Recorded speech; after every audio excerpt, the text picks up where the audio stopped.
Hi guys, it's your friendly face Namir, and today's going to be a really exciting video because I'm going to be talking about some of my favorite slash some of the best films that I've ever watched. Anyways, my first the first film we're going to be talking about and my favorite film of all time. You're going to see me smiling a lot because I love talking about film. I love it. My favorite film of all time and the best film I one of the best films I've ever watched is called Arrival. It was made in 2016, and it was directed, and I think also produced and written. I don't know, but it was definitely directed by Den. I'm gonna chop his name up so bad. Denis Villeneuve. Is it Villeneuve or Villeneuve? Denis Villeneuve or Denis Villeneuve. He made Prisoners, which is also an incredible movie.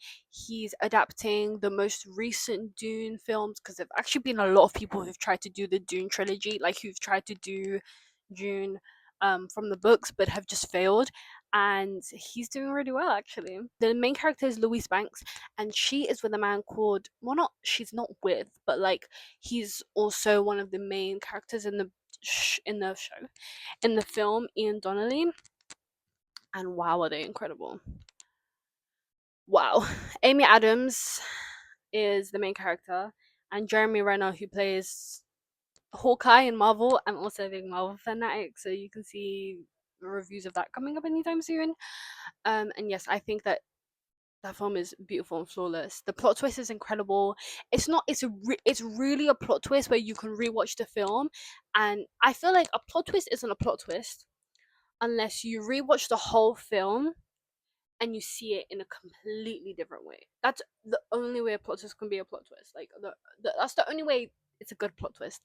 And is that plot twist good? It's good. I love one thing you're gonna learn about me. I love plot twists.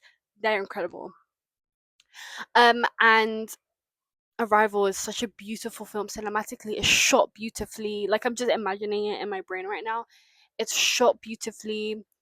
The dialogue is beautiful, the character development is beautiful. Everything about that film, incredible. I don't think there's one thing about that film that I did not like. I'm trying to think about it. No, and also it's such a film that you look at and you're like, it's so well thought out. This film feels like they thought about it for years. So I have to give it its props. And all the films here will be 5 out of 5, but I will say, as a stamp of approval, 5 out of 5. Boom.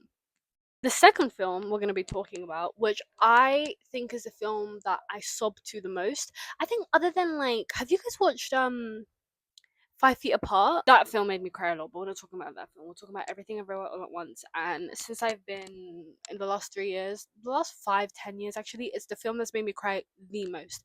I was bawling my eyes out.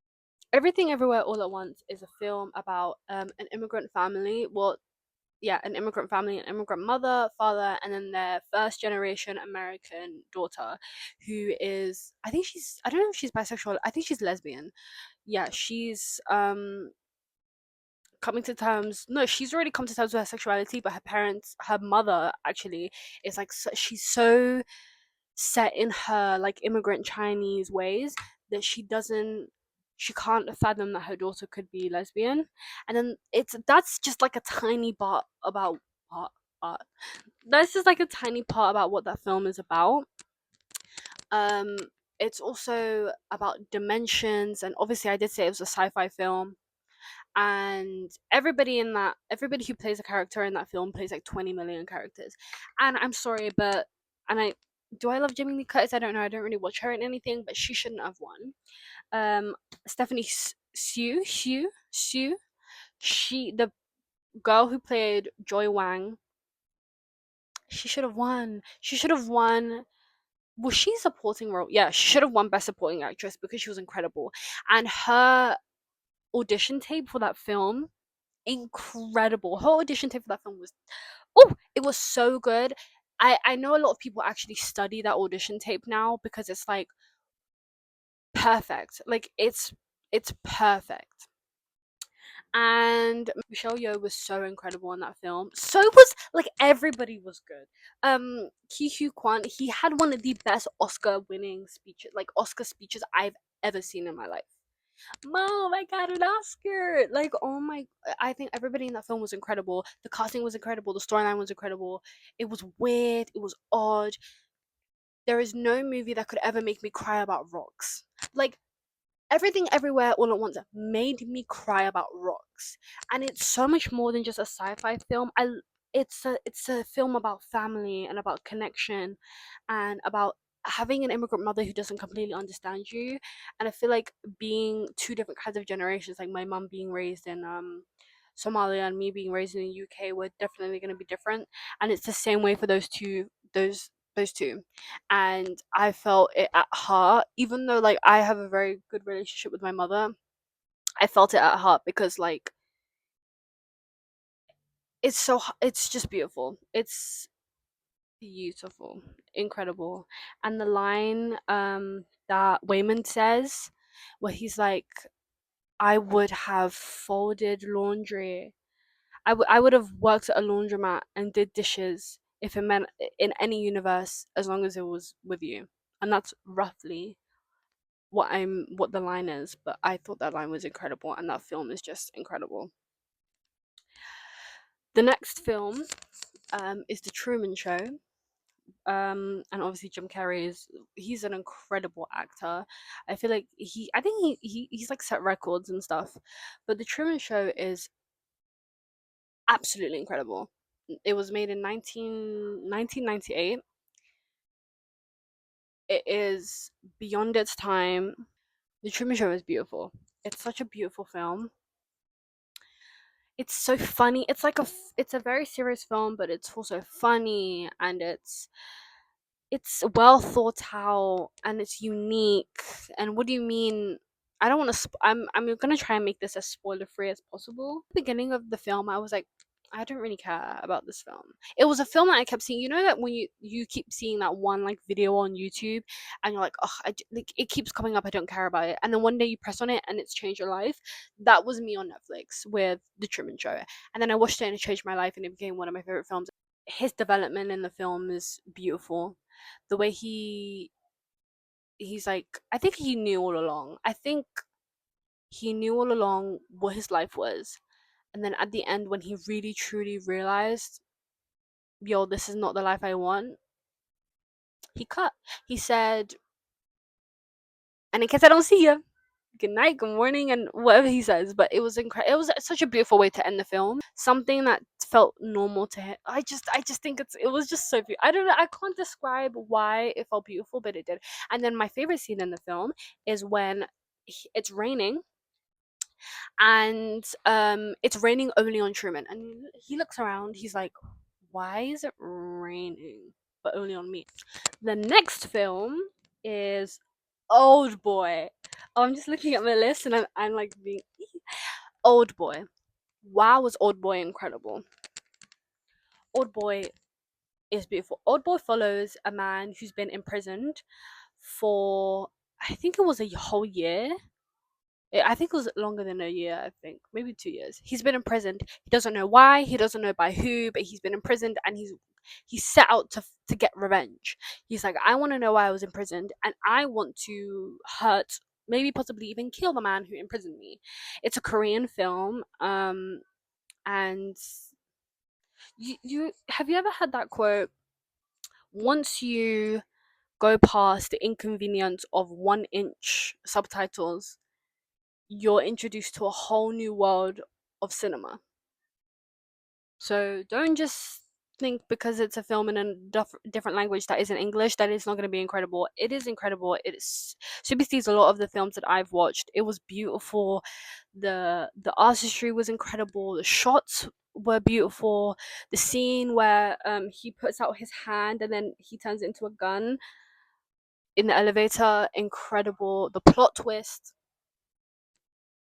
I never saw that plot twist coming.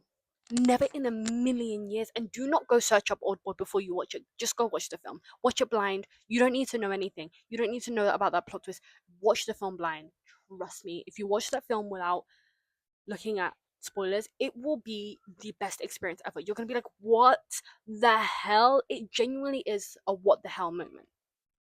watch the film, do not look at spoilers. And it has my favorite scene of all time because it's so creative. So there's a scene where he's fighting in a hallway, and there are men coming at him from the back, and then men coming at him from the front. So he's fighting with men on both sides of him. And obviously you're wondering, well, how is the camera going to work that way if like maybe it will be like a close-up shot, no, or like multiple cuts. I hate fighting scenes where there's cut off the cut off the cut off the cut. I just want to see a fighting scene, you know. I hate fighting scenes with cut off. I was recently watching some Game of Thrones. I'm watching Game of Thrones right now, and there was a fight scene. I think it was verse, I don't want to say who, but it was such a bad fight scene, not because of the choreography, but because I couldn't see the choreography because you were cutting it and showing me a different side every time. No, but this, it was like a video game. You know how in a video game you kind of just follow them from the side? It was like that. I will put up a video or maybe like a photo of what the scene looks like, the shot. But it was incredible, and the camera like was like following him from side to side, and it wasn't. And apparently BTS love that film as much as I do, because their video Hooligan um was based on Old Boy, and I was watching it, and I was like, "This is Old Boy, this is Old Boy," and every new scene, I was like, "This is Old Boy." I was really excited. I am an army. I've been an army for a really long time, so I'm gonna go see BTS this year in concert, which is really fun. And then my next favorite film, which is very different, and as I think you can tell, I really like sci-fi's. But my next film, which is very different from Old Boy, and one of the most agreed incredible movies of all time, is Interstellar. Wow, was Interstellar great. Sorry, I had to move a bit. Wow. Interstellar is incredible. Interstellar is such a beautiful film. I don't There's not much I have to say. I think it speaks for itself. If you haven't watched Interstellar, go watch it. It's a quite long film, but it's great. It has incredible actors, Matthew McConaughey, Anne Hathaway, Matt Damon, um, Jessica Chastain, and then Mackenzie Foy, who both play Murph, because obviously it's like happens throughout many years. I think that film is incredible. So I think Christopher Nolan is just a great director, and I might be following a crowd by saying that, but no, he's popular for a reason. Like, he's a popular director for a reason. Um, and Interstellar, though I don't think it's his best, I think it's my favorite, like my personal favorite. That or The Prestige, maybe. But the visuals on Interstellar, I don't think could be matched. Um, it's shot beautifully. The music by Hans Zimmer is incredible. The water planet, incredible. The ice planet where they meet Matt Damon's character, incredible. The dimension in was it Jupiter or Saturn? I don't remember. I've watched that film 3 times and I don't remember. It's beautiful. It used to be my favorite film for a long time until I watched Arrival. But I also think Interstellar should be your favorite film, but it shouldn't be your favorite film for longer than a year. Watch other films. Other films should have a bigger impact to you than Interstellar does. And I feel like if Interstellar is your favorite movie of all time, you haven't watched enough films. I'm talking about how great the film is and then I'm bashing it. No, but I really do think that it's such a great film, which is why it should inspire you to one up it. I feel like every single time I watch a film, I'm hoping and praying that this film will be my next new favorite. That's what film is about. Like, you watch a movie and you're like, okay, I'm hoping that this film will be then my next new incredible film that I've ever watched. So that film is just beautiful. Murph, don't let him go, Murph. Don't let him go, Murph. Sorry. Okay, next film. The next film I'm going to be talking about is a film called The Life of Chuck, which is actually very recent. That film came out in 2024, and it stars Tom Hiddleston. Even though he's not in like the first 30 minutes of the first, like, so the film is in 3 parts, but it's part 3, part 2, then part 1. And shout out my brother, because he was telling me forever to watch this film. Like, he was like, watch the film, watch the film, watch the film, and I finally watched it, and wow, was it incredible. This is my favorite quote from the film. I am wonderful, I deserve to be wonderful, and I contain multitudes. I thought that the film was the end of the film, so the end of his life, the beginning of the film was his. So there's a, I don't know how to explain it, but when you watch the film, they talk about how everyone has a universe inside their head and everybody contains multitudes. And like every single person that you meet is a universe because they have thoughts and they have ever expanding minds and personalities and lives. Like kind of the idea of Sonda, that everybody that you meet has a life as complex and as hard and as challenging and as beautiful as yours. Um, and therefore everybody has a universe inside their mind. And so at the end, at the beginning of the film, at the end of his life, the universe explodes. And then we go into act two, and obviously that's the past, because we're going from present to past. And I was thinking about how I think the beginning, act three of the film, was his universe dying because he's dying. So it wasn't the universe dying, it was his universe, his mind, and everybody who lived in his mind. Because those characters also come up in act two and act one, um, because they were in his mind. I don't know. You just have to watch the film. You just have to watch it. I'm very bad at explaining, but you just have to watch it. But I do think that film is beautiful. It stands for itself. It's incredible. It's such a kind of film. There are incredible actors in it. Um, Karen Gilligan, who plays Amy in Doctor Who, my favorite show of all time, is in that movie. So I think it's an incredible watch, and yeah, it tells you a lot about yourself actually, which I think is such an important quality in a film. The next film, which I'm not going to talk too long about because it speaks for itself and I do not want to give away the spoiler by accident, but The Usual Suspects, made in 1995. Whoa, is that film great! Whoa, is that film great! Wow, that plot twist, incredible. Almost on par with the Old Boy plot twist, but nothing will beat the Old Boy plot twist, I think, for me. Wow. It's such an incredible film. It's fun, it's invigorating, it's exciting. It has a heist in it, and it's about all these men who come together, all these like bad men who come together to do like a heist or something, by a man who his name speaks for itself. Like no one's seen him, no one knows what he looks like, but he's evil and he's mean.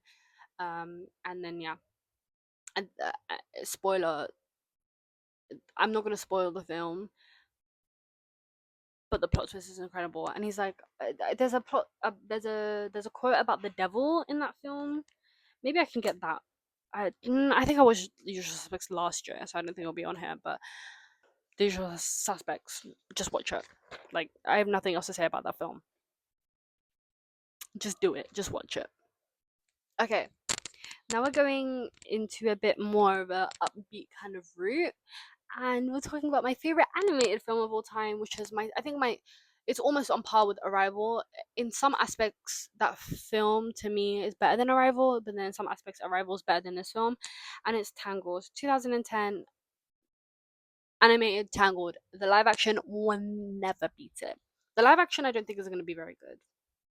I think they got Rapunzel right. I do not think they got Flynn Rider right. I do not, and also Free Palestine. So where is it? Yeah. So he can. Anyways, Tangled. I think that film is beautiful. The visuals are incredible. I think it's one of the best Disney films ever. The thing is, Disney does their films so well. I think after like, what was the most recent Disney film that was good? I think the Tangled film. No, Encanto. Encanto felt like a 2005 Disney film. It felt like a 2010 Disney film, which is when Disney felt like Disney.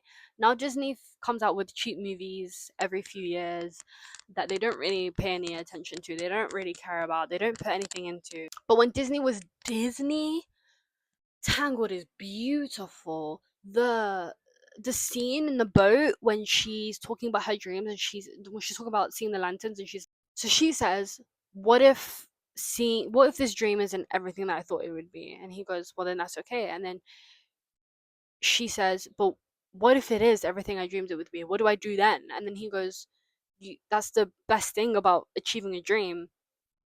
You get to go find a new one. And then at the end of the film, they say to each other, "You were my dream. Like, you were my new dream, Eugene. You were my new dream." And then he goes, "You were mine."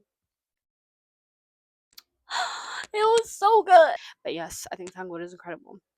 And on the realm, back to the realm of like animated films, How to Train Your Dragon, best DreamWorks film. DreamWorks are great. I think DreamWorks are sometimes better than Disney. Oh, I didn't say that. I didn't say that. I didn't say that.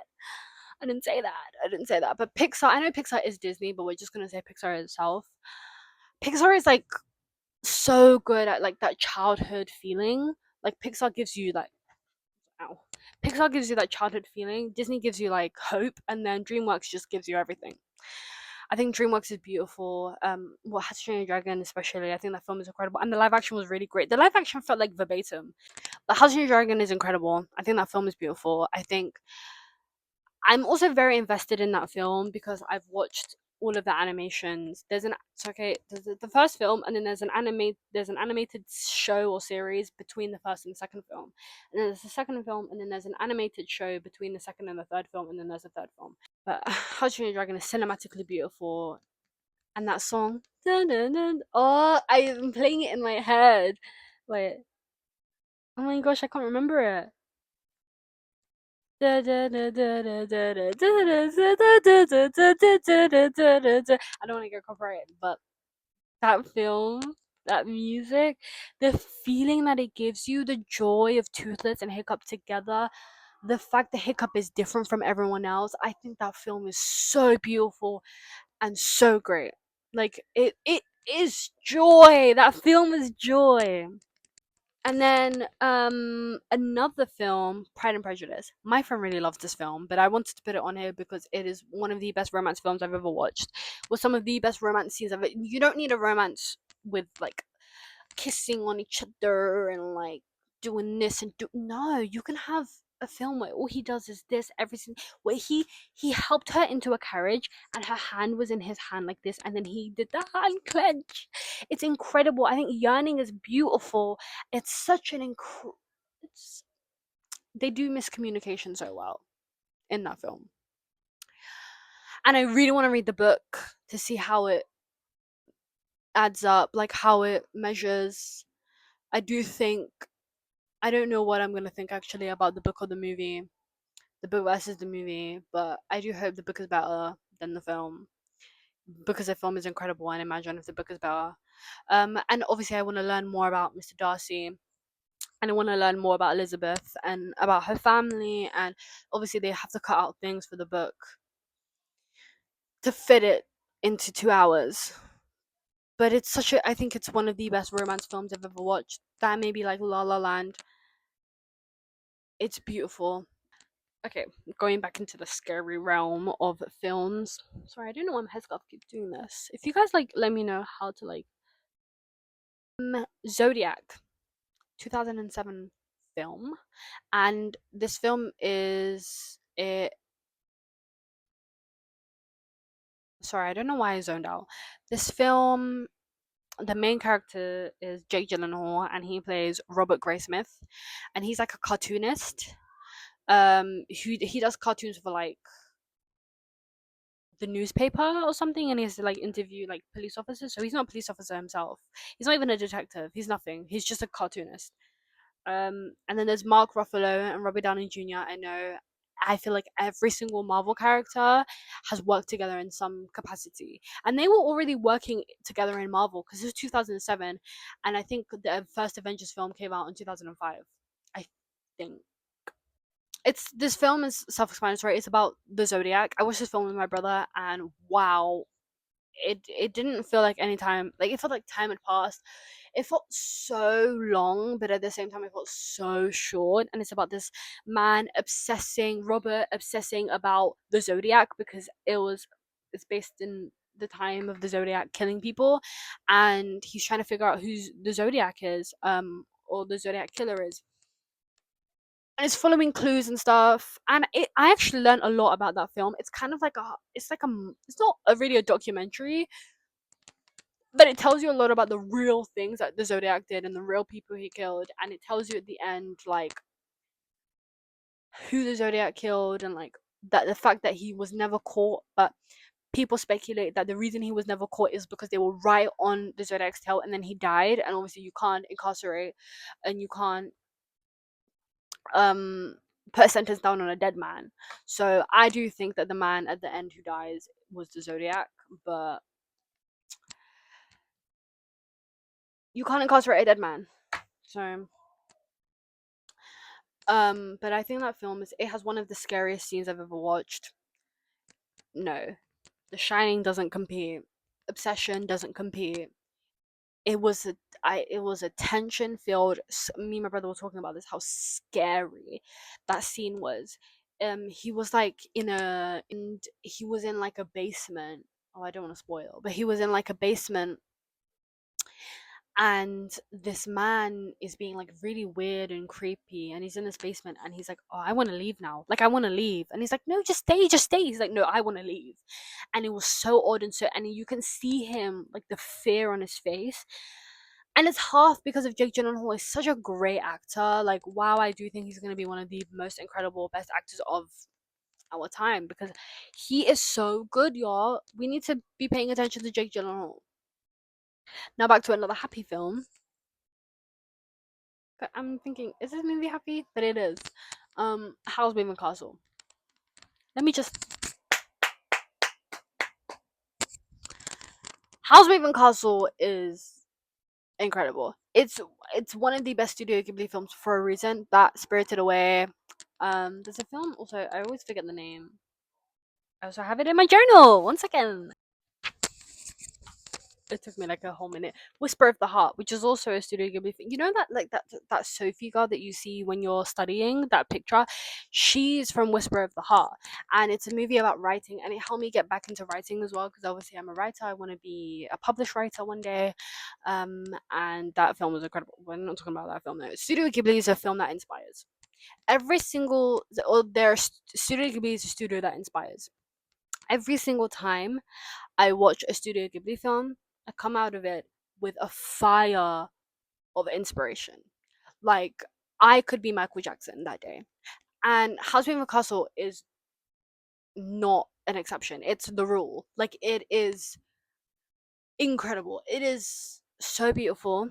How his development as a character in that film is beautiful. Sophie, it makes sense that she's an old woman and that she has that curse. Their love, I when I first watched the film, I've watched it 2 times or 3 times now. When I first watched it, I was like, I really wish that there was more, so that they could have fallen in love harder, because I didn't really see their love, like the romance, like growing within them. So I was like, either this film should have been longer, or it should have been a series. And then I watched it again a bit older, and I was like, wow, this film is perfect. Like, I don't think it should have been a series. I think their love is apparent from the very beginning. The romance grows from the little, like, it grows from the very beginning. I think Calcifer is a great character. I think everything about that film is beautiful. Um, Howl's development, Sophie's development, Calcifer's development, because even Calcifer developed in that film. The little kid that they always have around, the scarecrow that she kisses at the end. It's also beautifully made. It's also, the music in that film is great. The ambiance is great. The thing about Studio Ghibli is they will give you a beautiful, cozy film to watch. You could watch that film, have no idea what's going on, and still think it was incredible, because it makes you calm, it makes you relaxed. The animation is beautiful. Wow, some of the best animation I've ever seen, ever. So yeah, Studio Ghibli. Shout me if you want to do something. They haven't made a film for a really long time. Is Studio Ghibli still a thing? The last movie I will be talking about today, which I almost forgot to put on this list, which is insane because it's also on my, I think it's also on my Letterboxd top 4, which I only have 3 on there so far, because I'm like, I don't know which one of these films to put on there. I don't know. I think it's Arrival, The Truman Show, Tangled, and Seven. But yeah, Seven. Seven is a sci-fi thriller. No, it's not. sorry, a lot of these films are sci-fi thrillers. So I think Seven is a sci-fi thriller. No, it's not. I'm a bit slow, huh? I've just been recording for like half an hour though, so I'm just tired. Seven is not a sci-fi thriller. Seven is a thriller horror or like a horror thriller. It's not really a horror. It's more of a thriller. A mystery. Sorry, I don't know why I'm screaming at you guys. It's a mystery thriller, and it's about this serial killer who's killing people, but with the seven deadly sins. So he's killing people. He's killing people in terms of, I know about the seven deadly sins because I watched the anime Seven Deadly Sins, so I know which seven deadly sins it is. Wrath, gluttony, greed, pride, lust, sloth, which is to be lazy. What's Diane? Because I know it's Diane's one that I'm missing. No, she's selfish. No, I was Diane and and Barnes one is very similar.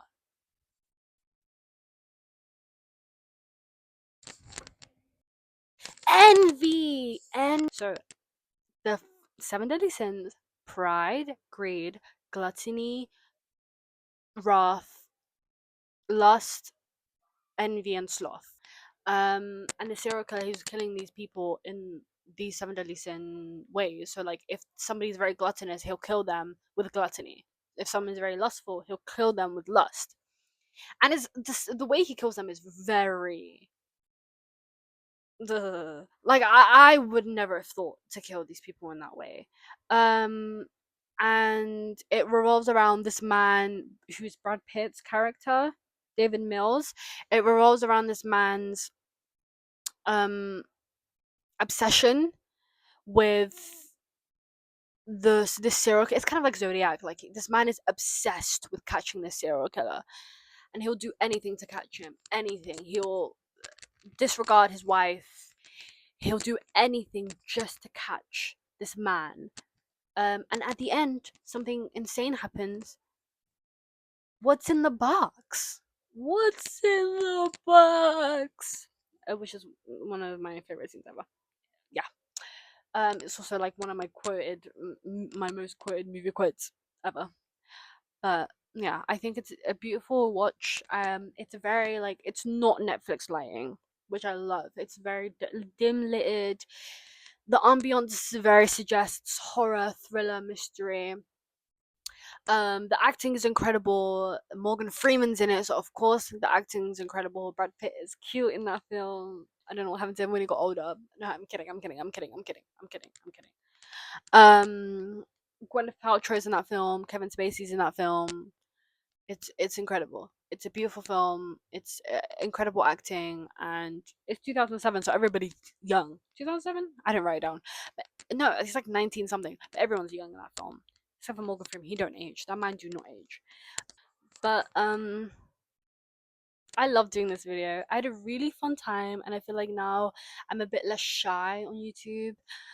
Even though I'm not really getting many views, I don't really care because I'm really enjoying this so far, and I've had my first few subscribers and my first comment. So shout out to you guys. Um, and I loved it. I really love talking about the things that I love. And if you guys want to know more about some of these films that I definitely am making to recommend to you guys, and let me know. And I can do this with some of my favorite books, which will be a much shorter list because I feel like I'm much more strict with books. And I feel like the good books are very hard to come by.